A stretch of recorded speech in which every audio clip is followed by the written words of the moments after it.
O'zbekiston milliy terma jamoasi Eronni mag'lub etdi. Kecha Qalain Cup o'rtoqlik turniri doirasida finalda ancha dramatik uchrashuvda g'alaba qozondik penaltilar seriyasida va shu joyda menga Kannavaroni chizgilari bilindi. Ya'ni o'sha Husanovni qizil kartochkasidan so'ng yaxshi himoyalana oldik. Baribir Catenaccio Italiya futbolidan chiqqanligi bilinyapti.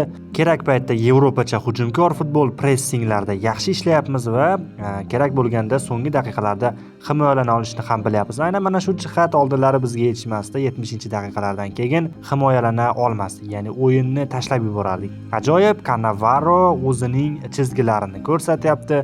Bu yog'i endi jahon chempionati do'stlar. 5-dekabrda qur'a tashlash bo'lib o'tadi va terma jamoamiz mundialdagi raqiblarni bilib oladi. Omad tilaymiz, bardavom bo'lsin g'alabalar.